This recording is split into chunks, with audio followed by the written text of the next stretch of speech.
Hello viewers, আসসালামু আলাইকুম। Welcome to accounting supremacy YouTube channel. আশা করি আপনারা সবাই বেশ ভালোই আছেন। তো আজকে আমাদের টপিক হচ্ছে ব্যাংক সমন্বয় বিবরণী। এটি অত্যন্ত গুরুত্বপূর্ণ অধ্যায়।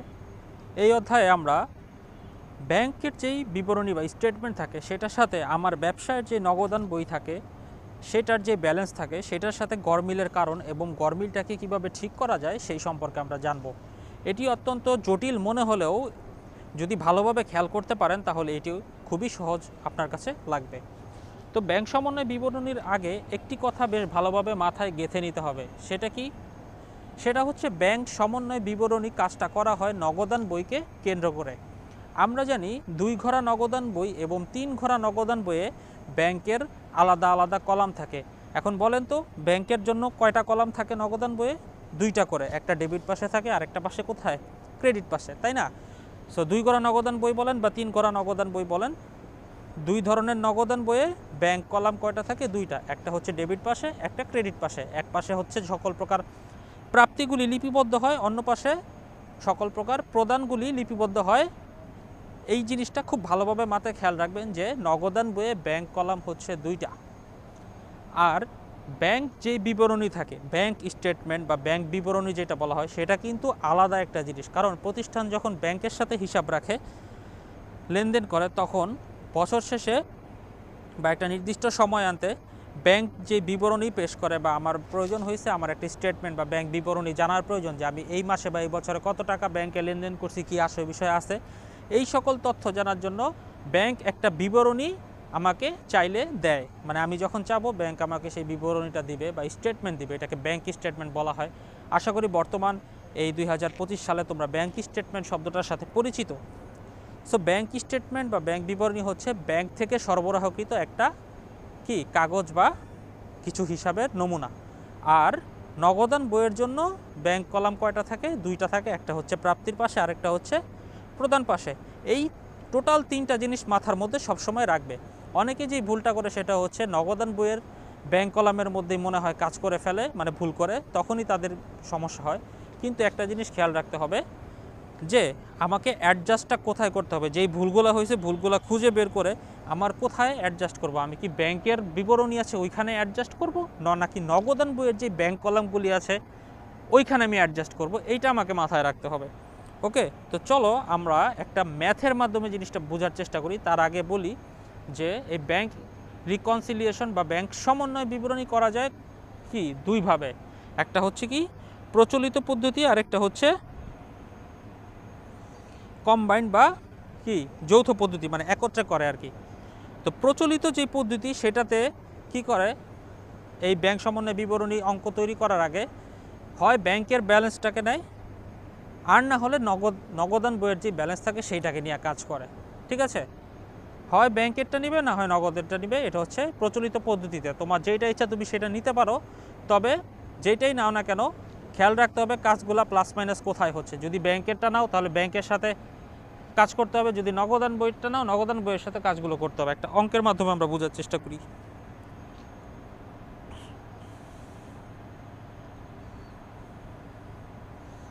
আচ্ছা, এখানে একটা অঙ্ক। আবির ট্রেডার্সের নিম্নলিখিত তথ্যাবলী থেকে 2013 সালের 30 জুন তারিখে একটি ব্যাংক সমন্বয় বিবরণী প্রস্তুত করতে হবে। একটা ব্যাংকের স্টেটমেন্ট আমার কাছে আছে, এখন এইটা সমান করে আমাকে একটি স্টেটমেন্ট তৈরি করতে হবে। মানে আমার নগদান বই এর এন্ট্রিগুলোকে ওলট পালট করে গুছায় লিখতে হবে, যেখানে যেখানে ভুল আছে কারেকশন করতে হবে। তো আমরা একটা অঙ্কের মাধ্যমে বোঝার চেষ্টা করি। এইখানে প্রথম ব্যাপারটা কি দিয়েছে, নগদান বই অনুসারে ব্যাংক ব্যালেন্স 6725, মানে নগদান বইয়ের যে ব্যাংকের ঘর আছে ওইখানে হচ্ছে ব্যাংকের ঘরে টাকা হচ্ছে 6725 টাকা ব্যাংক ব্যালেন্স, মানে ক্যাশ টাকা আছে ব্যাংকে। আর ব্যাংক বিবরণী মানে ব্যাংক মানে তৃতীয় পক্ষ যে ব্যাংক যে স্টেটমেন্ট দিছে সেইখানে ব্যাংক জমার ব্যালেন্স দেখাচ্ছে কত? 5525 টাকা। মানে নগদান বইয়ে কিন্তু দেখাচ্ছে বেশি, ব্যাংকের অরিজিনাল মানে ব্যাংক যে অরিজিনাল, ধরেন বাংলাদেশ ব্যাংক বা সোনালী ব্যাংক ধরি, সোনালী ব্যাংকের যে স্টেটমেন্ট কর্মকর্তারা আমাকে স্টেটমেন্ট দিয়েছে সেখানে দেখাচ্ছে আমার ব্যালেন্স আছে আসলে 5525 টাকা। কিন্তু আমার তো নগদান বই অনুযায়ী ব্যালেন্স থাকার কথা 6725 টাকা। কোথায় গেল টাকাটা দেখি। তো এটাই হচ্ছে ব্যাংক সমন্বয় বিবরণী, যে আমাকে ব্যাংকের সাথে অ্যাডজাস্ট করতে হবে, খুঁজতে হবে কোথায় ভুল হয়েছে। এখন ওই যে বললাম 2 ধরনের পদ্ধতি আছে, প্রচলিত পদ্ধতি আর হচ্ছে যৌথ পদ্ধতি যেটা। সো আমরা প্রচলিত পদ্ধতি অনুযায়ী করব। আবার একটা কথা বলছিলাম যে প্রচলিত পদ্ধতি অনুযায়ী দুইভাবে করা যায়, হয় কি ব্যাংকের জমার ব্যালেন্সটা নিয়ে কাজ করা যায়, অথবা এই যে কিছুক্ষণ আগে একটা কথা বললাম যে প্রচলিত পদ্ধতি অনুযায়ী দুইভাবে করা যায়, একটা হচ্ছে নগদান বইয়ের ব্যালেন্স নিয়ে মানে ব্যাংক ব্যালেন্স নিয়ে, আরেকটা হচ্ছে ব্যাংকের ব্যালেন্স নিয়ে। সো আমরা চলো নগদান বইয়ের ব্যালেন্সটা নিয়ে আমরা শুরু করি, ঠিক আছে। সো নগদান বইয়ের ব্যালেন্স নিয়ে যখন আমি অঙ্ক শুরু করব তখন আমি এটা প্রথমে লিখব যে নগদান বই অনুযায়ী ব্যাংক জমার উদ্দিত মানে নগদান বইয়ের ব্যাংকের ঘরে ব্যালেন্স যেটা ৬,৭২৫ টাকা লিখব। এরপরের লেনদেনে যাই, কারণ ব্যাংক বিবরণীর এখানে কিন্তু কাজ নাই, আর ব্যাংক বিবরণীর টাকাটা পরে আসবে দেখবা। এই মাসে ৩,০৫০ টাকার চেক ব্যাংকে জমা দেওয়া হয় কিন্তু তা আদায় করা হয়নি। আচ্ছা খেয়াল করো, আমরা কি নগদান বইয়ের ব্যালেন্স নিয়ে অঙ্ক করতেছি, নগদান বইয়ে কাজ করব, নগদান বইয়ের ব্যাংকের ঘরে কাজ করব। এই মাসে ৩,০৫০ টাকার চেক ব্যাংকে জমা দেওয়া হয় কিন্তু তা আদায় করা হয়নি। যখন ব্যাংকের টাকাটা আমি জমা দিয়ে দিছিলাম নগদান বইয়ের মধ্যে, তো আমি ব্যাংকের ঘরে সেটাকে হিসাব করে দিছিলাম, কিন্তু আসলে কি হয়েছে সেটা আদায় করা হয় নাই, মানে ব্যাংক সেই টাকাটা এখনো বুঝা পায় নাই। তাহলে নগদান বই থেকে কি করতে হবে, আমাকে টাকাটা কমাই দিতে হবে না। এই যে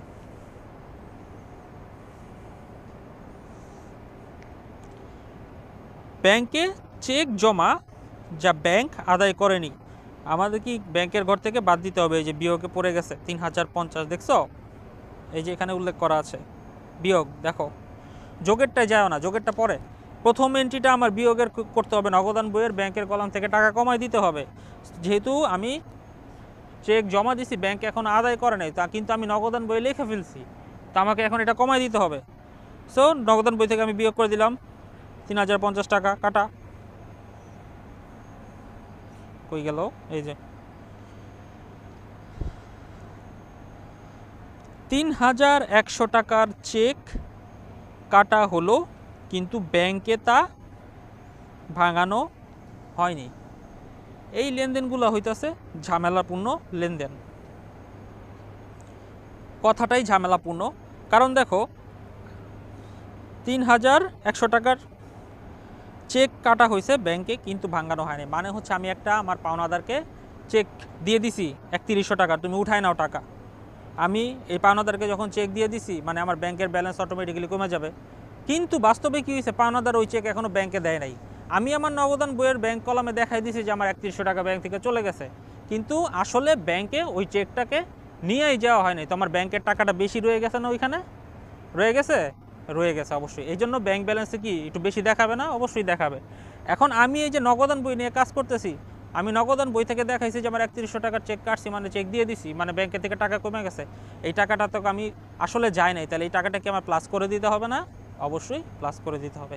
এই যে দেখো চেক কাটা হয়েছে যা ব্যাংকে ভাঙানো হয়নি ৩,১০০ টাকা, ক্লিয়ার। ব্যাংক ব্যবসা প্রতিষ্ঠানের ১,০০০ টাকার প্রাপ্য বিল আদায় করেছে কিন্তু নগদান বইতে লিপিবদ্ধ করা হয়নি। ব্যাংক আমার টাকা প্রাপ্য বিল আমি পাইতাম, সেই ১,০০০ টাকা ব্যাংক আদায় করছে, ব্যাংকের ব্যালেন্স বাইরে গেছে, কিন্তু আমি আমার নগদান বইয়ের ব্যাংক কলামে সেই টাকাটা লিপিবদ্ধ করি নাই, লেখি নাই। সো আমার হিসাবে ১,০০০ টাকা তো কমই দেখাবে না? অবশ্যই কম দেখাবে, কারণ আমি তো লেখি নাই, ব্যাংক তো ঠিকই আদায় করে ফেলছে। এখন এই যে আমি নগদান বইয়ে লেখি নাই, নগদান বইয়েতে আমাকে এখন লিখতে হবে, লিখতে হলে কী করতে হবে, প্লাস করতে হবে। চলে যাই, দেখো কি লিখেছে, এই যে ব্যাংক কর্তৃক প্রাপ্য নোট আদায় যা নগদান বইতে লিপিবদ্ধ করা হয়নি। ঝামেলা শেষ। ব্যাংকে ব্যবসা প্রতিষ্ঠানে ২,০০০ টাকার প্রদেয় নোট পরিশোধ করেছে কিন্তু নগদান বইতে লেখে নাই। ব্যাংক যখন নিজে নিজে ওইখান থেকে টাকা পরিশোধ করছে, মানে চলে গেছে আর কি, যে সামহাউ চেক দিয়ে বা অ্যাকাউন্ট পেয়েবলের মাধ্যমে, কি হয়েছে ২,০০০ টাকার প্রদেয় নোট পরিশোধ করছে ব্যাংক, কিন্তু আমি নগদান বইতে লেখি নাই। সো ব্যাংকের থেকে টাকাটা কমে গেছে, কিন্তু নগদান বই আমার না লেখার কারণে নগদান বইয়ের টাকাটা বেশি হয়ে আছে না? অবশ্যই বেশি হয়ে আছে। এখন আমার নগদান বইতে দেখাইতে হবে যে 2000 টাকা ব্যাংক থেকে চলে ব্যাংক দিয়ে দিছে। তো এখন কি করে দিব টাকাটা? এই নগদান বইয়ের ব্যালেন্সের এখান থেকে মাইনাস করে দিব। এই যে ব্যাংক কর্তৃক প্রদেয় নোট পরিশোধ যা নগদান বইতে লেখা হয়নি 2000 টাকা। ঠিক আছে, এখন একটা এন্ট্রিতে যাই। এই যে 28/6/2013 তারিখে ব্যাংক 800 টাকা লভ্যাংশ আদায় করেছে কিন্তু নগদান বইতে লিখে নাই। আচ্ছা, 28/6/2013, সো তারিখটা দিয়ে একটু কনফিউজ করে দিছে তোমাদেরকে। এখানেও লিখে দিছে যে 2013 সালে 30 জুন তারিখের জন্য সমন্বয় করব, কিন্তু সব মানে হিসাবের শেষ মুহূর্তে, মানে হিসাব বছরটা যখন শেষ হয় তার ঠিক 2 দিন আগে ব্যাংক 800 টাকা প্রফিট আদায় করছে কিন্তু নগদান বইতে লেখা হয় নাই। ব্যাংক আদায় করছে, ব্যাংক হিসাবের টাকা বাইরে রয়েছে, কিন্তু আমি কি করছি, আমার নগদান বইয়ের ব্যাংক কলামে তো লিখি নাই যে 800 টাকা বাড়ছে, কারণ আমি তো জানি না যে ব্যাংক 800 টাকা আদায় করছে। এখন যেহেতু জানছি, তাহলে আমি যেহেতু নগদান বইয়ের যে নিয়ে কাজ করতেছি, আমার নগদান বইয়ের ব্যালেন্সটা, ব্যাংকের ব্যালেন্সটা কি করব, মানে নগদান বইয়ের ব্যাংক কলামের ব্যালেন্সটাকে বাড়ায় দিতে হবে। এই যে কোথায় গেল, এই যে যোগ ব্যাংক কর্তৃক লভ্যাংশ আদায় যা নগদান বইতে লিপিবদ্ধ করা হয়নি। Clear? Same here, bank charge 100 টাকা এবং মঞ্জুরিকৃত সুদ 150 টাকা নগদান বইতে লেখা হয় নাই। একই কাজ করব, ব্যাংক চার্জ যে কাটছে 100 টাকা, কি করছে, ব্যাংক তার ব্যালেন্স থেকে কাটা নিছে, আবার কি করছে 150 টাকা সুদও দিছে, সেটাও নগদান বইতে আমি লিখি নেই। সো যেটা আমি লিখি নেই, যেটা লিখবো, যেটা কাটছে সেটা লিখি নেই, সেটাকে আমি বাদ দিয়ে দিব। ক্লিয়ার? আদায় যেটা করছে সেটা প্লাস করে দিতেছি, আর যেটা কেটে নিচ্ছে সেটা মাইনাস করে দিতেছি। আবির ট্রেডার্স নিজ প্রয়োজনে 800 টাকা ব্যাংক থেকে উত্তোলন করেছে, কিন্তু তা নগদান বইতে লেখা হয়নি। এটা আবির ট্রেডার্স তো ব্যবসা প্রতিষ্ঠান, ব্যবসার প্রয়োজনে ব্যাংক থেকে উত্তোলন করলে এই এন্ট্রিগুলো কী হয়, কন্ট্রা এন্ট্রি হয়। তো কন্ট্রা এন্ট্রির হিসাব খাত কিন্তু বিপরীতভাবে পরস্পরকে প্রভাবিত করে। এখন কি দেখি আমরা, আবির ট্রেডার্স নিজ প্রয়োজনে 800 টাকা ব্যাংক থেকে উত্তোলন করছে, নগদান বইতে লেখে নাই। তো দেখো এটার জন্য কি হবে, যেহেতু আবির ট্রেডার্স একজন মালিক নিজ প্রয়োজনে 800 টাকা উত্তোলন করতেই পারে, যেহেতু ব্যাংক কলামের টাকাটা বেশি হয়ে আছে অবশ্যই আমার নগদান বইতে, কারণ আমি যেহেতু লিখি নাই, যেহেতু নগদান বইতে এখনও লিখি নাই, আমি কি করব, সুন্দর করে লিখে দিব, নগদান বইয়ের ব্যাংক কলাম থেকে টাকাটা মাইনাস হয়ে যাবে। ক্লিয়ার? তারপরের এন্ট্রিটা কি, ব্যাংক বিবরণী অনুযায়ী ক্রেতার নিকট থেকে প্রাপ্ত 500 টাকার চেক প্রত্যাখ্যাত হয়েছে কিন্তু তা নগদান বইতে লিপিবদ্ধ করা হয় নাই। কথাটা বোঝার চেষ্টা করো। ব্যাংক আমাকে বলতেছে যে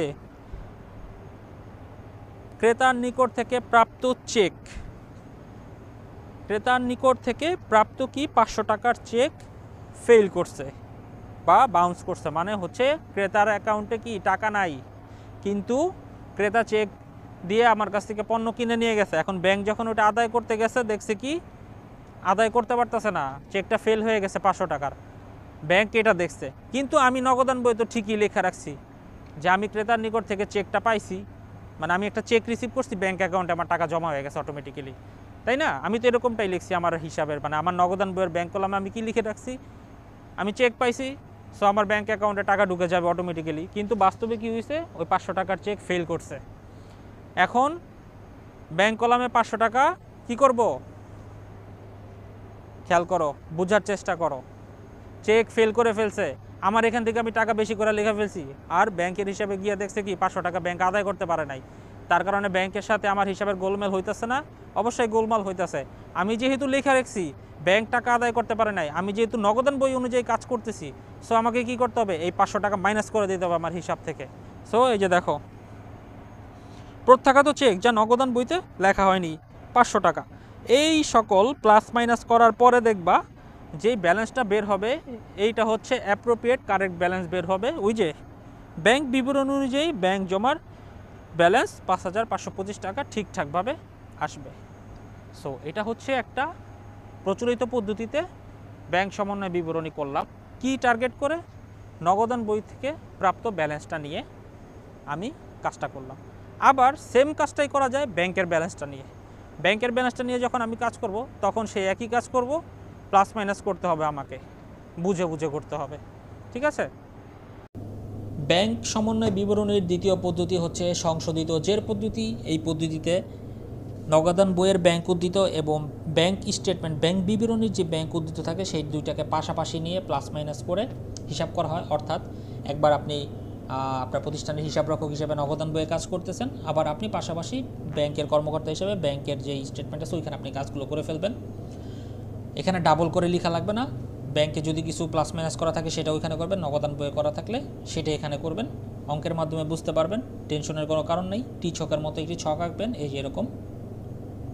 এক পাশে থাকবে নগদান বই মোতাবেক টাকা, আর এক পাশে ব্যাংক বিবরণী মোতাবেক ব্যাংক জমার টাকাটা, মানে ডান দিকে লিখবেন। এরকম করে লিখে প্রথম এন্ট্রিতে চলে যাবেন। প্রথম এন্ট্রিটা কি? 31শে ডিসেম্বর 2012 তারিখে ব্যাংক বিবরণী অর্থাৎ ব্যাংক স্টেটমেন্ট অনুযায়ী ব্যাংক জমার ব্যালেন্স ছিল 10,800 টাকা। এটা চলে যাবে কোথায়? ডান পাশে, এই যে 10,800 টাকা দেখছেন, ব্যাংক বিবরণী মোতাবেক ব্যাংক ব্যালেন্সের উদ্ধৃত। আর নগদান বই মোতাবেক ব্যাংক ব্যালেন্সের উদ্ধৃত কত ছিল? 51,100 টাকা, অর্থাৎ নগদান বইয়ের হিসাব আর কি, সেটাই আমরা বাম পাশে লিখবো। এই যে নগদান বই মোতাবেক ব্যাংক ব্যালেন্সের উদ্ধৃত 51,100 টাকা। এই দুইটা লেখার মাধ্যমে কিন্তু আপনি করতে পারতেছেন যে আপনি কখন কোম্পানির কখন ব্যাংকের। 2 নম্বর এন্ট্রিটা দেখেন, প্রদেয় হিসাবের জন্য ইস্যুকৃত, মানে পাওনাদারের জন্য ইস্যুকৃত মোট 50,000 টাকার 5টি চেকের মধ্যে 30,000 টাকার মাত্র 2টি চেক ব্যাংকে উপস্থাপিত হয়েছে। আচ্ছা, ব্যাংকের কি করছে? 50,000 টাকার চেক ইস্যু করছিল, 30,000 টাকার চেক পেইড, মানে ব্যাংক কর্মকর্তা হিসেবে আমি 30,000 টাকা পরিশোধ করে ফেলছি, কিন্তু আরও 2টা চেক আছে। এই 2টা চেকের টাকা হচ্ছে 20,000 টাকা। ঠিক আছে, 30,000 টাকার চেক তো উপস্থাপিত হয়েই গেছে, আমি ব্যাংক কর্মকর্তা হিসেবে পরিশোধ করে দিছি। এখন আরও 20,000 টাকার 2টা চেক আছে যেটা আমার পরিশোধ করতে হবে। সো এটা আমি কি করব? ব্যাংক কর্মকর্তা হিসেবে ব্যাংক থেকে মাইনাস করে দিব কত?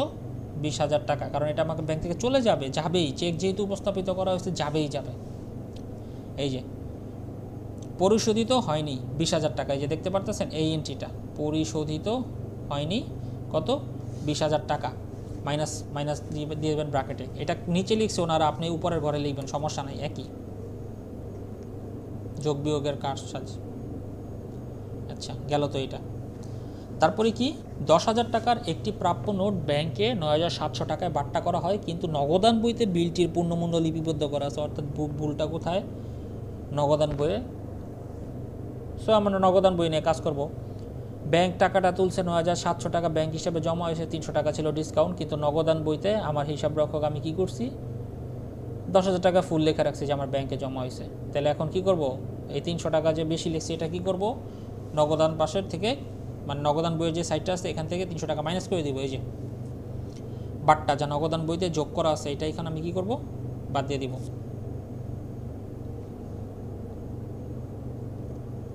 7,500 টাকার একটি প্রদেয় নোট ব্যাংক থেকে পরিশোধিত হয়েছে, কিন্তু নগদান বইতে লেখা হয়নি। ব্যাংক কর্মকর্তা ঠিকই কাজকর্ম করে রাখছে, কিন্তু নগদান বইতে যেহেতু লেখা হয়নি, তার মানে আমার হিসাবরক্ষক ভুল করছে।